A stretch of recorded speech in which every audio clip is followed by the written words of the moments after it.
Bismillahirrahmanirrahim. Alhamdulillah wassalatu wassalamu ala Rasulillah wa ala alihi wa ashabihi wa mawalah. Wala hawla wala quwwata illa billah. Ma ba'd. Anak-anak sekalian, dibuka dulu bukunya sebelum kita lanjutkan penjelasan tentang sifat-sifat wajib Allah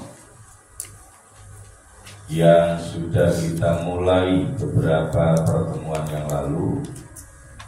Maka terlebih dahulu saya minta Aqidatul Awamnya dibuka dan dibaca.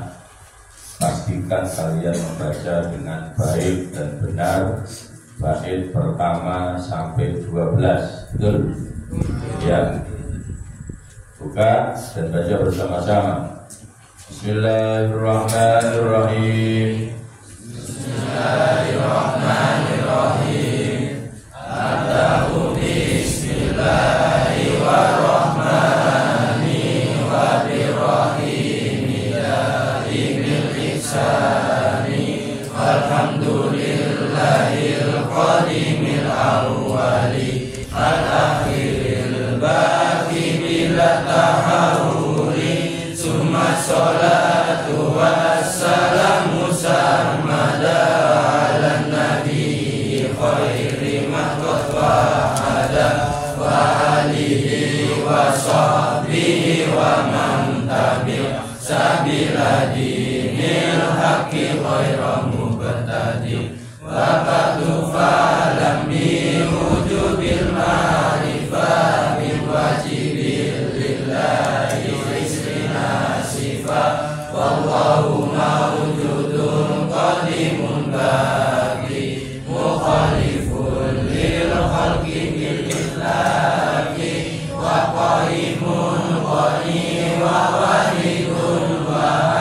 qadir muridun alimun bi kulli syai sami'un lil basir wal mutakallimu lahu sifatun sabatun tamtarimu fakudratun iradatun samum basar hayatun ilmu kalamun samad wajahidun fi fadlihi wa adlihi takun likulli mungkinin afilihi assalam niyata bil fatona bisikri wa tabrimi wal amanah wajahidun fi haqqihim min aradi bi ghairi nafsin wa qawli fil mali. Baik, anak sekalian, saya minta 12 bait itu benar-benar dikuasai, mulai dari belajar membaca dengan lancar sampai dengan menghafalkan, dan yang terakhir adalah memahami. Seperti yang kemarin sudah saya sampaikan, nanti pola ujian kita lisan, di mana kalian saya minta membaca bait tertentu, kemudian kalian saya minta untuk menjelaskan maksud dari bait itu. Karena itu pastikan kamu hafal bait pertama bunyinya apa, kedua apa, sehingga ketika saya minta coba kamu baca bait yang ke-6, gak boleh diurut mulai gugur, gak oleh.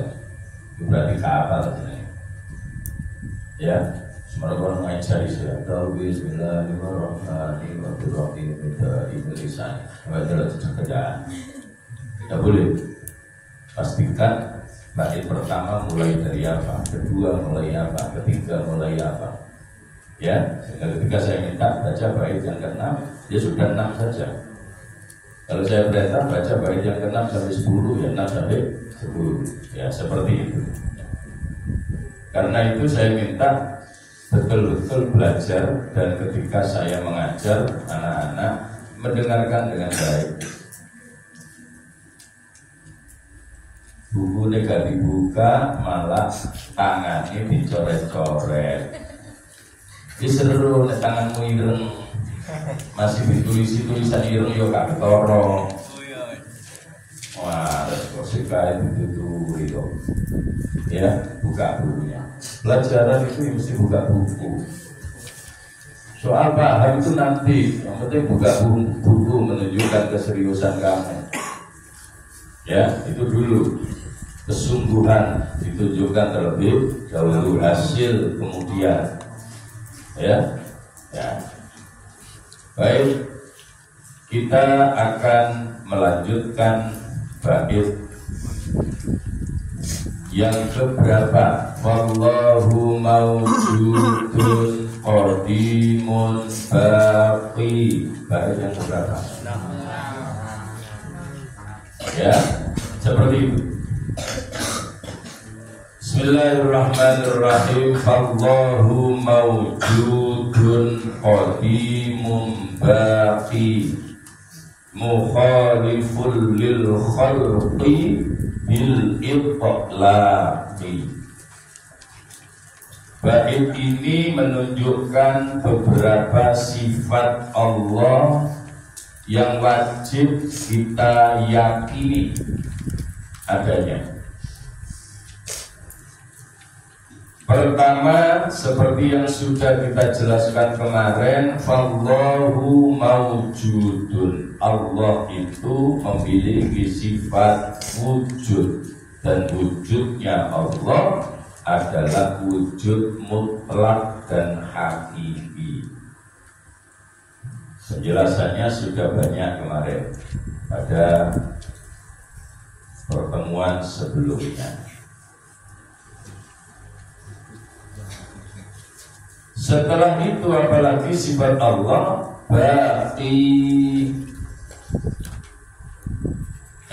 Wallahu mawjudun qadimun. Sifat Allah berikutnya adalah qadimun. Allah punya sifat tidak.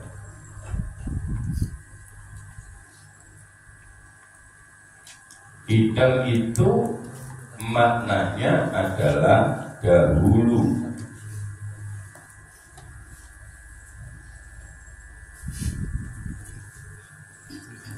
Maka meyakini sifat idamnya Allah, meyakini sifat idamnya Allah adalah dengan berkeyakinan mantap.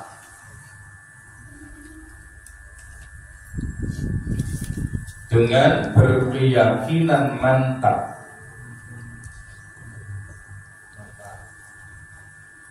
bahwa Allah Subhanahu wa ta'ala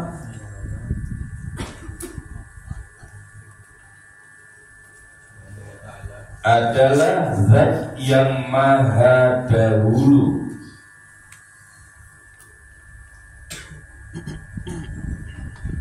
Allah Subhanahu wa ta'ala adalah zat yang maha dahulu.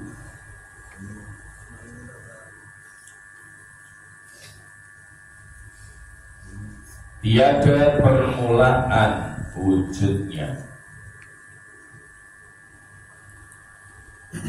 Tidak ada permulaan wujudnya.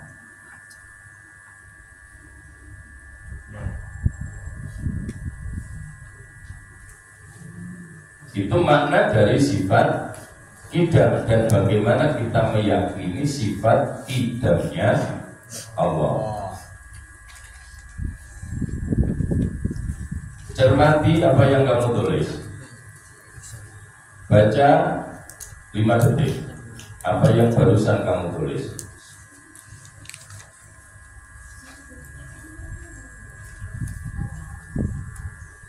Sudah? Sekarang coba inung. Kalau kamu ditanya kapan Allah mulai ada,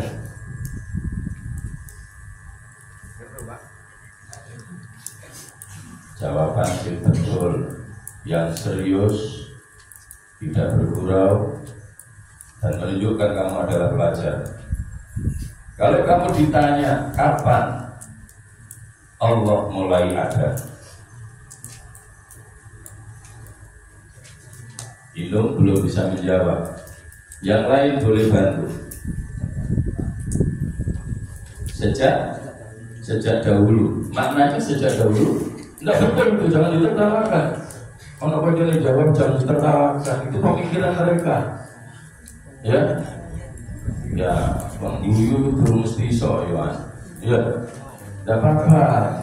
Jadi minimal punya keinginan untuk menjawab. Ya, tidak ada permulaannya.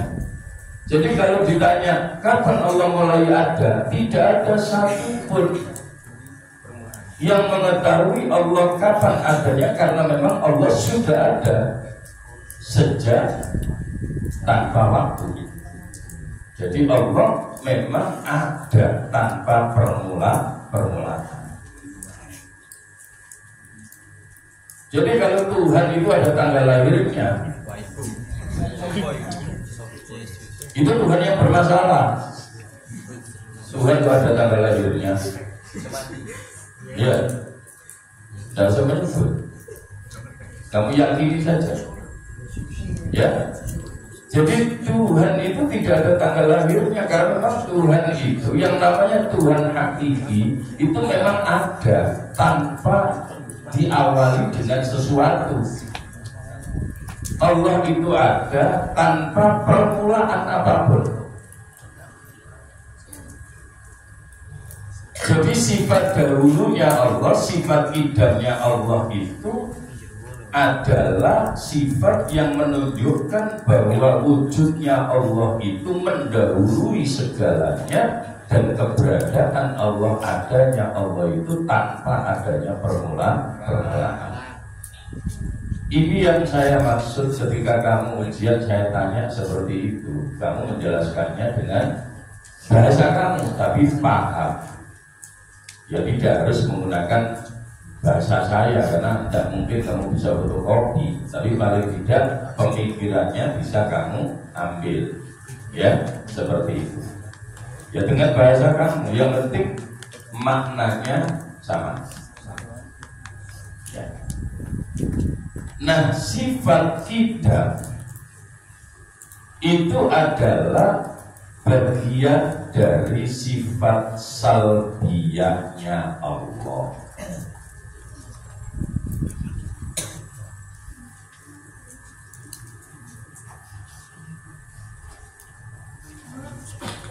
Saya ulang. Jadi sifat kidam itu adalah bagian dari sifat salbiyahnya Allah.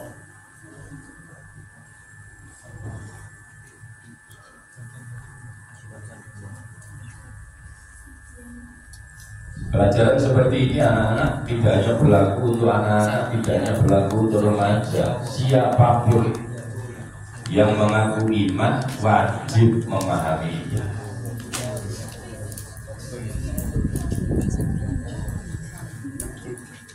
Nah, sifat-sifat Allah yang wajib ada, sifat-sifat wajibnya Allah itu kalau dikelompokkan maka terdapat 4 kelompok sifat. 4 kelompok sifat.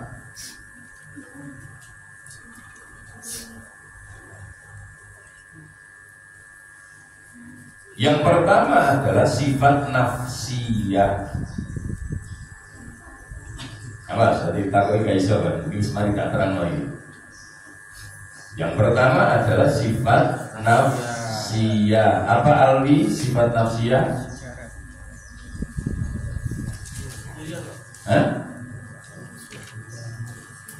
Sifat kedirian. Maknanya? Artinya apa sifat kedirian itu? Apa dapat? Tak tulis kan Yoi. Tulis, bukan bukumu tulisannya. Pengen terus nek nulis. Ayo ngomong nulis. Apa di lapangan? Ini nggak serius kan berarti? Tapi bukan jawabanmu. Sifat nafsiyah itu apa maknanya? Sifat yang menunjukkan zat itu sendiri, bukan yang lain. Betul. Oh, soro pinter. Ya. Jadi sifat nafsiyah itu atau sifat kedirian itu maknanya adalah sifat yang menunjukkan zat itu sendiri dan bukan yang lainnya. Sifat nafsiyahnya Allah itu hanya ada satu, yaitu sifat wujud. Ya, sifat nafsiyahnya Allah itu hanya satu, yaitu sifat wujud.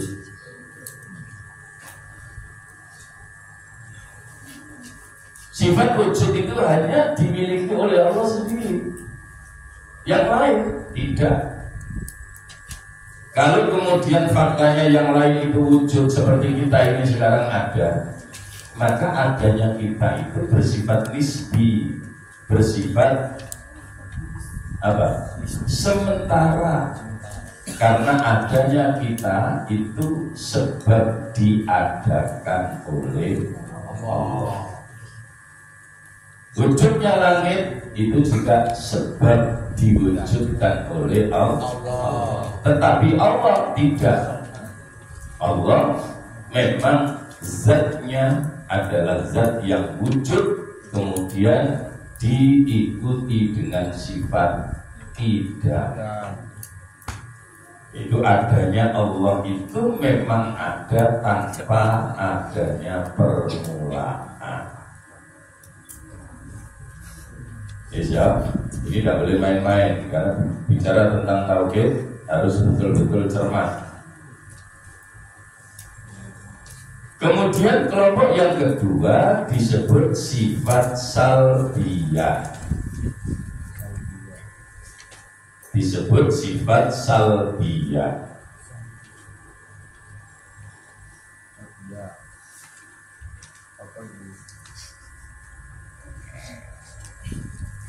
Sifat salbiyah itu maknanya adalah sifat yang meniadakan, sifat yang meniadakan sifat-sifat yang tidak sesuai dengan Allah.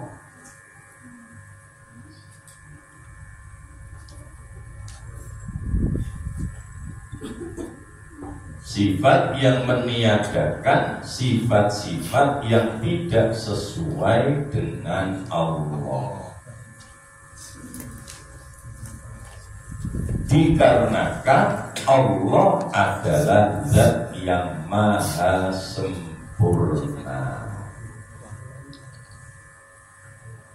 Allah adalah zat yang maha sempurna. Sehingga tadi saya katakan Allah bersifat kidam, dahulu. Dahulunya Allah itu kapan? Tidak pakai kapan. Karena apa? Dahulunya Allah itu betul-betul sempurna. Karena kalau menunjukkan waktu berarti sebelum itu tidak ada. Sebelum itu menjadi tidak ada. Ya. Jadi Allah itu kidam artinya apa? Dahulu tanpa adanya permulaan. Dan itu tidak boleh kemudian kita ngalah. Terus ya Allah, yo gendeng kan ada mikir ngono. Ya tidak usah dipikir, yakini saja. Ya, yakini saja bahwa Allah itu Tuhan yang bersifat kidam. Dahulu tanpa ada permulaan. Sehingga kalau ada orang yang menuhankan sesuatu yang ternyata sesuatu itu adalah dimulai dari adanya sesuatu, maka itu menjadi Tuhan bermasalah. Contohnya apa? Ketika orang kafir Quraisy menyembah berhala. Contohnya, loh berhala itu tuh dianggap Tuhan. Kapan adanya berhala? Oh, setelah digawe batu diukir, setelah itu dijadikan Tuhan. Maksud Tuhan kok digawe, diciptakan. Nah, ini Tuhan bermasalah. Nggak ada Tuhan seperti itu. Ya, seperti yang saya ceritakan tadi, Tuhan kalau tanggal lahir itu yang menjadi lucu. Itu apa Pak? Moko ini Pak? Ya sudah usah disebut. Seperti berhala tadi saya tidak nyebut namanya kan. Ya, berhala itu tidak selalu batu. Ya, tidak selalu batu. Ya, termasuk kadang-kadang menjadikan hewan dianggap Tuhan karena dianggap keramat. Kan makanya ada sekelompok orang yang meyakini bahwa sapi, ya kan, sapi itu didewakan. Nah, ini menjadi lucu. Ya, Tuhan kok kena di sebelah. Iya, kalau saya berpikir yang logis untuk memahami sekaligus meyakini bahwa Tuhan satu-satunya itu hanya Allah, tidak ada yang lain. Ya, Tuhan kok kena di sebelah. Iya kan?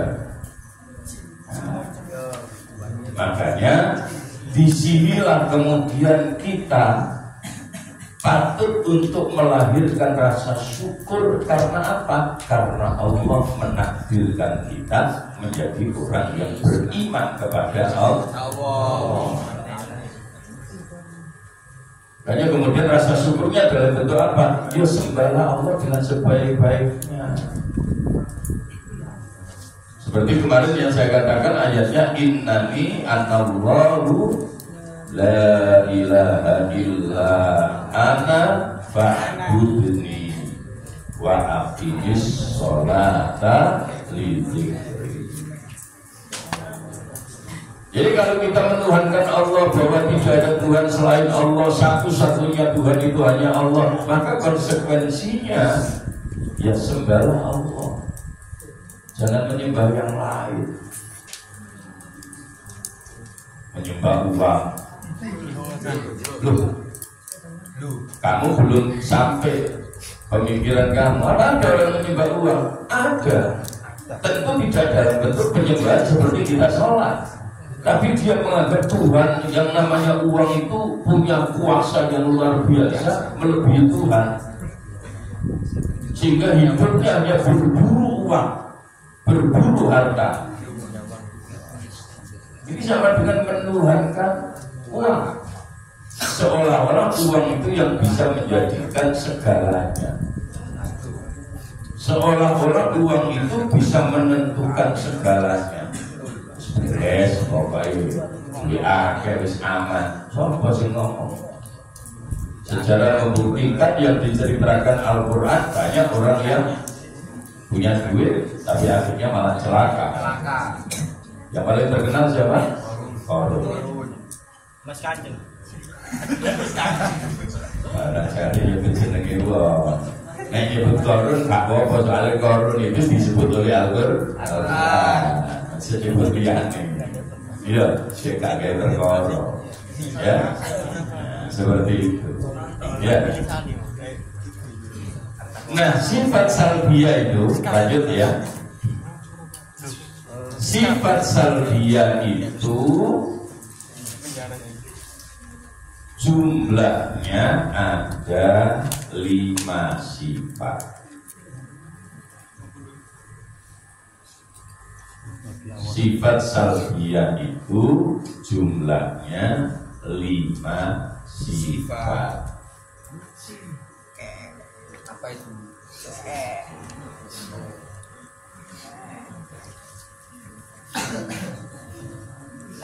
5 sifat itu apa saja? Kalau diurut seperti hafalan kamu kan hafal loh sifat 20? Hafal? Hafal nggak sifat 20? Hafal. Coba sekarang kamu baca semuanya sifat 20.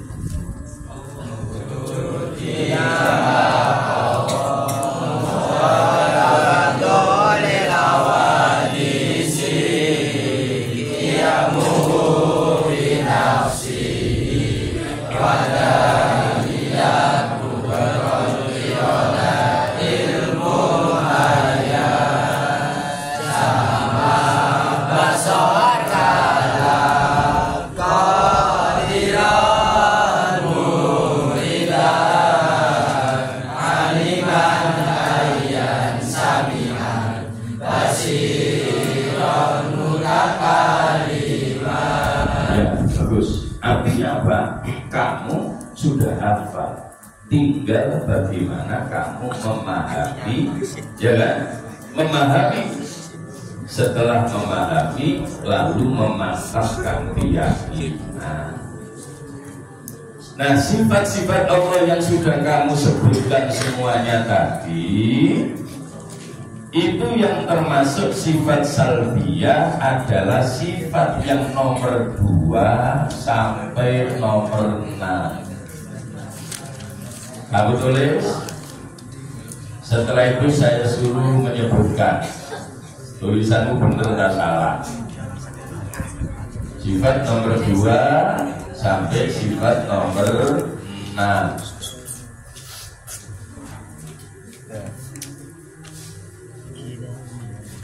Kalau nulis kok bergesekan naik, tak ada temakmu kalau dia.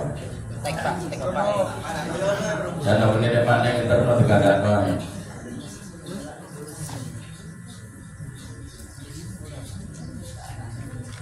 Temen sifat nomor berapa tadi men? 2 sampai 6. Pastikan kamu nulisnya benar.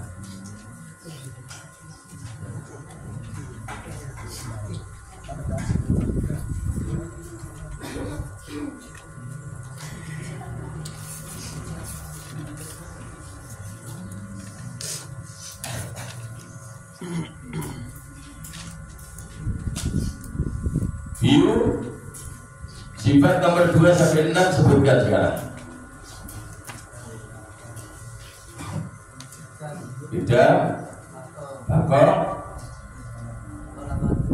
mukhalafatu, lil khawadisi. Udah di siji ya jadi itu. Mukhalafatul lil khawadisi terus iya muhu. Iku benar sih dari siji ae wae iya mu binafsi terus wahdaniyah itu yang disebut dengan sifat salbiyah. Nah, nanti kita akan melihat, kita akan pahami satu persatu. Sekarang kita mulai terlebih dahulu dengan sifat idam tadi. Ya. Sifat idam.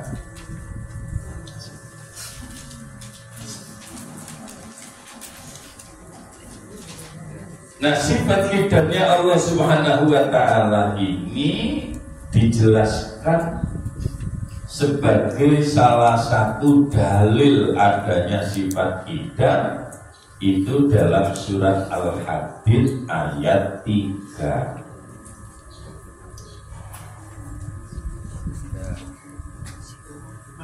Wal awwal wal akhiru wal zahiru wal batinu. Ya, itu nanti kamu tulis di rumah.